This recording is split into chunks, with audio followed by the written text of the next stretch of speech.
Ninja कमुई का छठा episode. जाई खड़ा होता है रोबोट्स के साथ में। उसने उसकी मदद क्यों की, किसको फ़र्क पड़ता है? असली आंट तो अब शुरू होगी। हमें एक अपडेट मिला है एक्सप्लोजन के बारे में जो लास्ट नाइट हुआ था। ऑफिशियल्स ने डिटरमाइन किया है कि ये हादसा हुआ है। अरे ब्रेव फाल्कन्स, मेरी मदद करो। एक कौवा निकल गया है अपने घोंसले से। ठीक है, उसने धोखा दिया है, पकड़ना है उसको। टाइगर की शरण में गया है वो। एक जल्दी से जल्दी उसको ढूंढो, वो इस जगह से निकल के ना जाना पाए। किसी भी कीमत पे उसको ढूंढो, दिल के चिथड़े चिथड़े कर दो। शांत रहो तुम। पूरी तरीके से रिकवर होने में तुम्हें अभी समय लगेगा। और जो तुम्हें कट लगे हैं ना नैनो मशीन्स द्वारा, सोच रहे हो क्यों बचाया मैंने तुम्हें? ओ मिस्टर डकी, माफ़ करना। आंखों से पर्दा हटाने के लिए तुम्हारे, ये मेरा पर्सनल उद्देश्य था। ये मेरा असली चेहरा भी नहीं है। तुमने मेरे पास आने के लिए कहना। हाँ, इस ऑर्गेनाइजेशन ने मुझे एक मिशन पे भेजा था। तुम मर गए और दोबारा जिंदा हो गए सीक्रेट आर्ट के बारे में, उसी के बारे में पता करना चाहिए था हमें। उसी के लिए मुझे भेजा था। एक अजम्पशन पे ऑपरेट किया था हमने कि तुम बार बार जिंदा हो रहे थे। हम जानना चाहते थे तुम्हारी टेक्निक के बारे में, आखिर कैसे जिंदा हो रहे हो। सीक्रेट आर्ट्स काली बैटल्स में ही यूज़ की जाती है। तो मुझे टास्क दिया गया था तुम्हें ऑब्जर्व करने का और तुम्हारी टेक्निक्स के बारे में पता करने के लिए। तो मैंने तुम्हें एक FBI एजेंट एमा के तौर पे विजिट किया था। क्या माइक को इसके बारे में पता है? नहीं, उसको नहीं पता। वो खाली एक सिविलियन ही है। ओ, इससे एक्सप्लेन होता है मेरे ज़िंदगी का मकसद ना एक निंजा ऑर्गेनाइजेशन, परंतु एक दूसरा साइड भी है मेरा। अब हम फाइनली बात कर सकते हैं हीगन। सही कहा, मैं ही हूँ जिसने तुम्हारी मदद की थी। ओ, ताकि तुम बदला ले सको अपना। तुमने मुझे ऑब्जर्व किया ऑर्गेनाइजेशन के ऑर्डर के अंडर में, और तुम अब मुझे हेल्प करके उनको धोखा दे रहे हैं। क्यों? मेरा अपना मकसद है जो मुझे अचीव करना है और मुझे फुलफिल करना है वो एनी हाउ। अगर तुम मर गए ना, मैं तुम्हें जिंदा करूँगी दोबारा।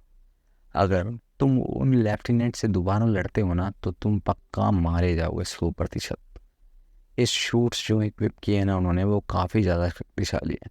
तुम्हारी सीक्रेट आर्ट भी तुम्हें नहीं बचा पाएगी। मैं काफ़ी निश्चित तौर पे कह सकती हूँ, कोई भी टेक्निक नहीं है तुम्हारे पास जो तुम्हें उन रोबोट्स से बचा सकें। हाउएवर, एक उम्मीद अभी भी बाकी है। ठीक है, उनको मारने की पावर यहाँ पे है, ये देख रहे हो। एक शूट काफ़ी इंटरेस्टिंग है, डेवलपमेंट में था ये। ठीक है, वो यहाँ पे लाया गया था एंड्योरेंस टेस्टिंग के लिए। मुझे यकीन है उसने पूरी तैयारी कर ली थी कि धोखा देगी हमें। कुछ बदलता नहीं है इससे। वेस्ट टी ब्लॉक क्लियर है, साउथ सी ब्लॉक भी क्लियर है।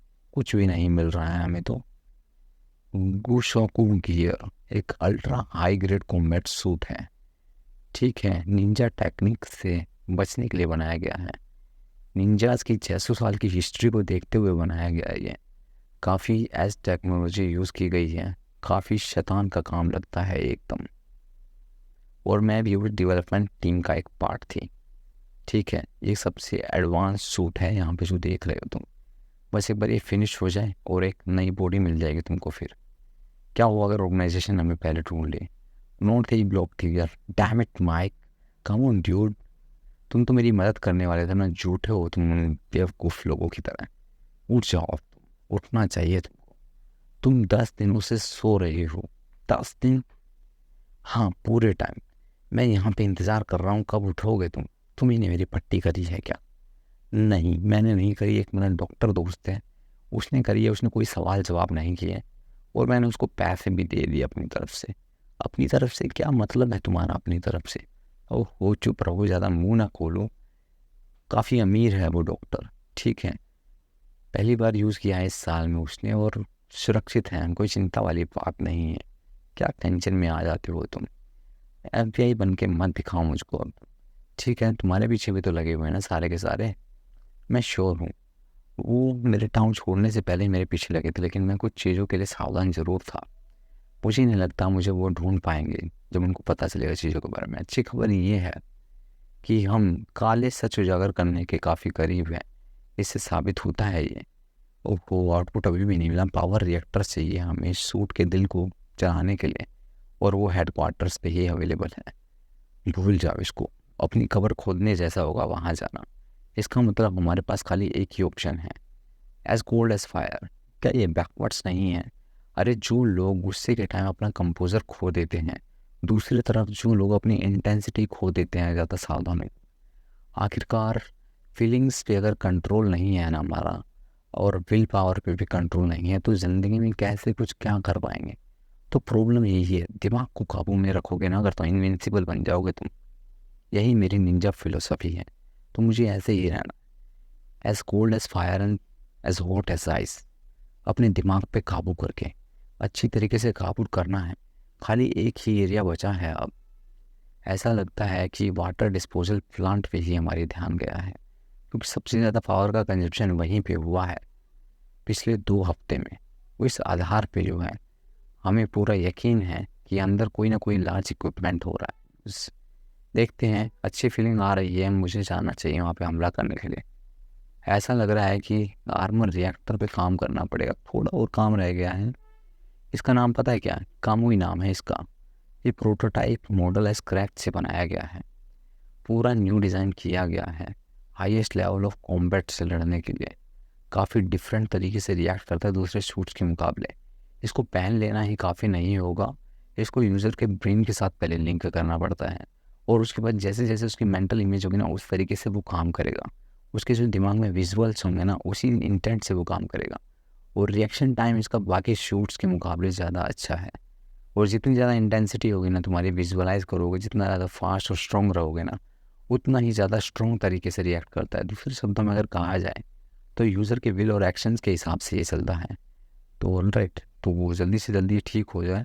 ठीक है, एक प्रोसेस के थ्रू जाना है तुमको, और तुम्हारे ब्रेन से सिंक करना है इसको। तो तुम्हें एक गहरी नींद में मैं सुनाने जा रही हूँ। तुम अभी नहीं जा पाओगे चाहे कुछ भी हो जाए। अगर तुम्हारे दिल पे किसी ने चाकू भी मार देना तो भी नहीं उठ पाओगे तुम। एक चीज़ मैं साफ तौर पे क्लियर कर देती हूँ तुमको, अगली बार जब तुम मरोगे ना, ये तुम्हारा आखिरी बार मरना होगा। तुम्हें जानना चाहिए, लास्ट टाइम मैंने ही तुम्हें बचाया था। मुझे ये बचाया था। हाँ, मैंने अपनी सीक्रेट आर्ट का यूज़ किया था। मैंने तुम्हारी सेल्स को फ्रोज कर दिया था कम्प्लीटली, जिससे तुम बच गए थे।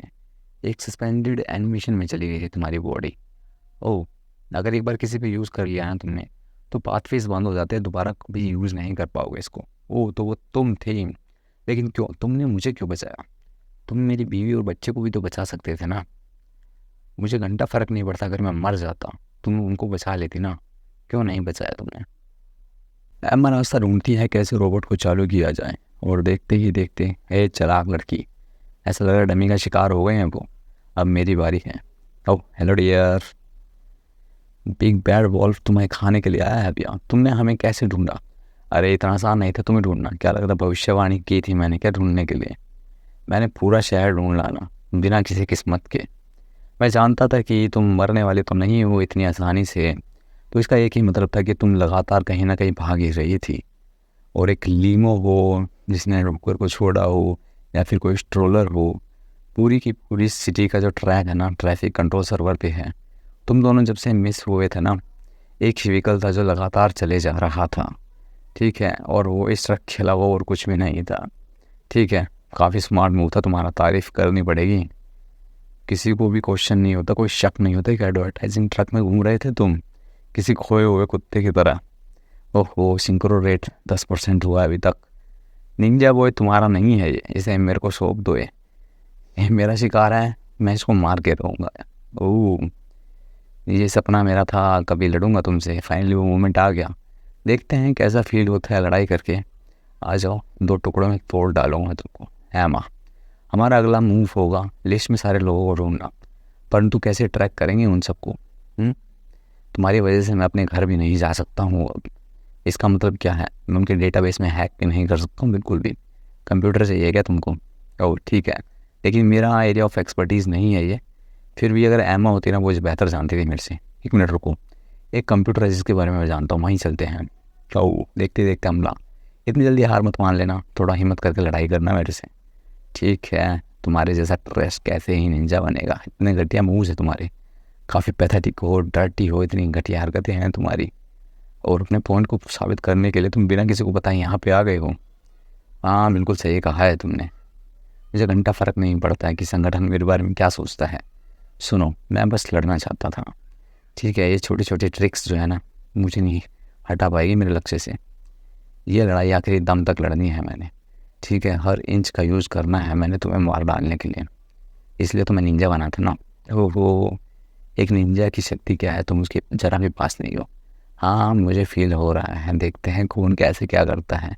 बढ़िया ताने मारने वाली। ओ, मेरे ऑप्टिक्स का कंट्रोल पा लिया है तुमने।